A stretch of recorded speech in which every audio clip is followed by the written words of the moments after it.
నమస్కారం. మే 15, 2026 నాటి రాశిఫలాల వివరణకు స్వాగతం. ఈరోజు గ్రహస్థితులు ఎలా ఉన్నాయి, ఆ నక్షత్రాలు మనకి ఎలాంటి దారి చూపుతున్నాయనేది ఈ రోజుటి విశ్లేషణలో తెలుసుకుందాం. ఎలాంటి సుత్తి లేకుండా నేరుగా అసలు విషయాల్లోకి వెళ్ళిపోదాం రండి. ఈరోజు మన ప్రణాళిక చాలా స్పష్టంగా ఉందండి. 12 రాశులను 3 విభాగాలుగా అంటే మేషం నుండి కర్కాటకం, సింహం నుండి వృశ్చికం, అలాగే ధనుస్సు నుండి మీనం ఇలా విభజించి చూద్దాం. చివర్లో ఈ రోజుకు సంబంధించిన ఒక ముఖ్యమైన ముగింపు సందేశం కూడా ఉంటుంది. సరే, ఇక ఆలస్యం చేయకుండా మొదటి విభాగంలోకి అడుగుపెడదాం. ఈ రోజుటి గ్రహస్థితులు ప్రధానంగా కర్మ అంటే మనం చేసే పని, అలాగే దైవ ప్రార్థన ఈ రెండింటి కలయిక చుట్టూనే తిరుగుతున్నాయి.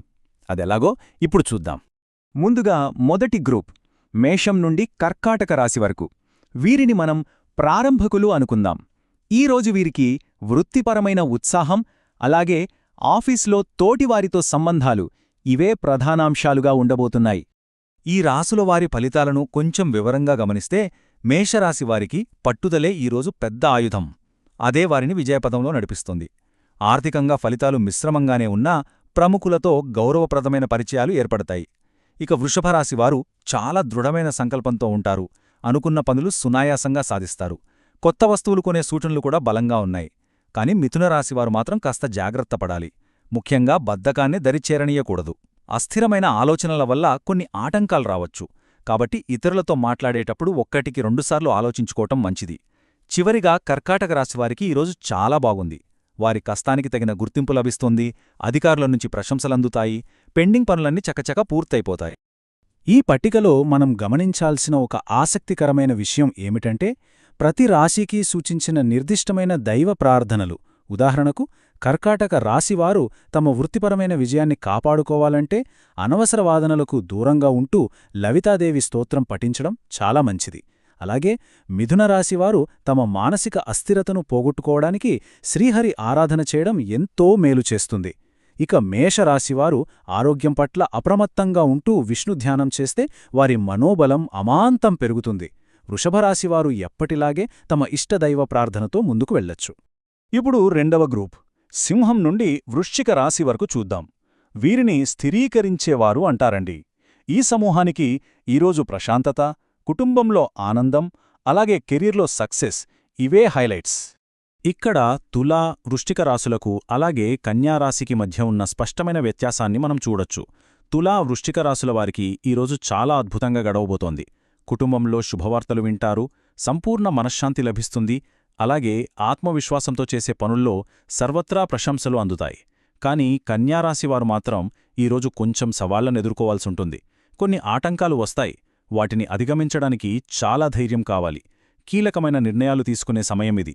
కొద్దిగా మనస్తాపం చెందే అవకాశం కూడా ఉందిగాబట్టి వారు మానసికంగా దృఢంగా ఉండడం చాలా అవసరం. మరి ఈ సమూహానికి ఎలాంటి ఆధ్యాత్మిక పరిహారాలున్నాయో చూద్దామా? ముఖ్యంగా సింహరాశివారు ఈరోజు వృత్తిలో ఉన్నత ఫలితాలు సాధిస్తారు. సుబ్రహ్మణ్యస్వామి ఆరాధన వారిని ప్రతి అడుగులోనూ రక్షిస్తోంది. కన్యరాశివారు అడ్డంకులను దాటి కీలక నిర్ణయాలు తీసుకోవడానికి ఆదిత్య హృదయం పఠించడం అత్యుత్తమమైన మార్గం. ఇక వృశ్చిక రాశివారికి ఈరోజు సంపూర్ణ ప్రశాంతత లభిస్తుంది. విష్ణు సహస్రనామ పారాయణం వల్ల వారి ఆత్మవిశ్వాసం మరింత పీక్స్కి వెళ్తుంది.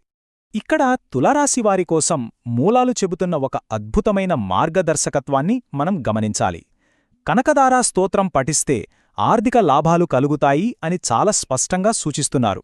వారికి ఈరోజు ఉన్న సానుకూల వాతావరణానికి ఈ స్తోత్ర పఠనం తోడైతే ఆశించిన ఫలితాలను వాళ్ళు ఖచ్చితంగా రెట్టింపు చేసుకోవచ్చు.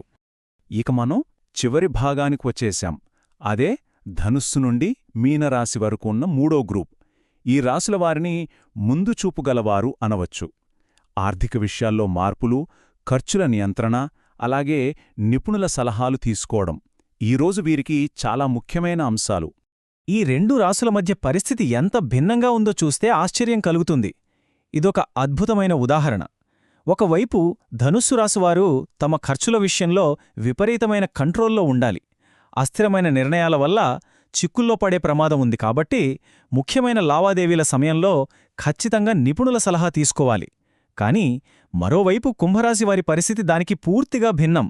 వారికి ఈరోజు అద్భుతమైన ఆర్థిక లాభాలు ఉన్నాయి. తలపెట్టిన ప్రతి పనిలో విజయం సాధిస్తారు. ఆఖరికి వారి పాత శత్రువులు సైతం మిత్రులుగా మారిపోయేంతటి సానుకూలమైన సమయమిది. ఈ చివరి సమూహానికి ఉన్న పరిహారాలను ఒకసారి పరిశీలిద్దాం. ఇక్కడ మకర రాశివారి పరిహారం చాలా ప్రత్యేకంగా ఉందండి. మిగతా రాశులకు ఏదో ఒక దేవుడి ప్రార్థన సూచించారు కాని మకర రాశివారు మాత్రం తమ తల్లిదండ్రులకు సేవ చేయడం ద్వారా సకల దోషాలను తొలగించుకుని అద్భుతమైన మానసిక ప్రశాంతతను పొందవచ్చని మూలాలు చాలా స్పష్టంగా చెబుతున్నాయి. ఇది వినడానికి చాలా బాగుంది కదూ. అలాగే ధనుసు రాశివారు ఓర్పుతో పనులు సాధించడానికి శ్రీ వెంకటేశ్వర స్వామి దర్శనం, కుంభరాశికి వారి విజయ పరంపరను కొనసాగించడానికి ఆంజనేయస్వామి ఆరాధన ఎంతో బలాన్నిస్తాయి. మీనరాశివారి కోసం మూలాలు ఇస్తున్న చాలా బలమైన హెచ్చరిక ఇది, గమనించండి. ఎట్టి పరిస్థితుల్లోనూ ఆత్మవిశ్వాసం కోల్పోకుండా చూసుకోవాలి. ఈ ఒక్క మాటను వాళ్ళు గట్టిగా పట్టుకుంటే చాలు, వారి అభివృద్ధి ప్రయత్నాలు ఖచ్చితంగా ఫలిస్తాయి. పైగా అధికారుల మద్దతు లభిస్తుంది. కొత్త వస్తువులు కూడా కొనే అవకాశం పుష్కలంగా ఉంది. వీరు చంద్రధ్యానం లేదా శ్లోకం చదువుకోవడం వల్ల మనస్సు మరింత ప్రశాంతంగా, ఏకాగ్రతతో ఉంటుంది. 12 రాసుల ఫలితాలను వివరంగా తెలుసుకున్నాం కదా.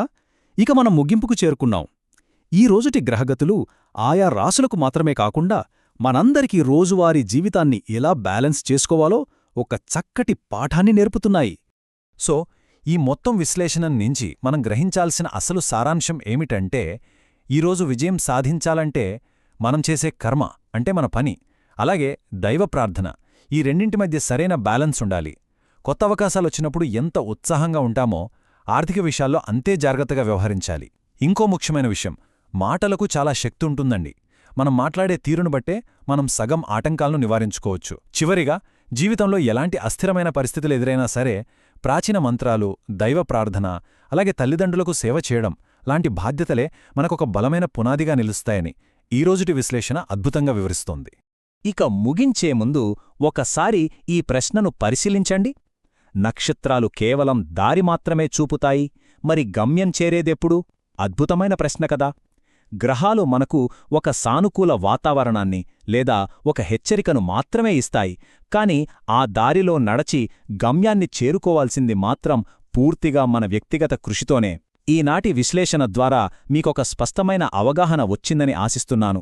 గ్రహాల సూచనలను అర్థం చేసుకుని దైవ ప్రార్థనతో పాటు మీ ప్రయత్నాలను కొనసాగించండి. ఈ రోజుటి విశ్లేషణ ఇంతటితో సమాప్తం. మళ్ళీ ఇంకో ఆసక్తికరమైన అంశంతో కలుద్దాం. సెలవు.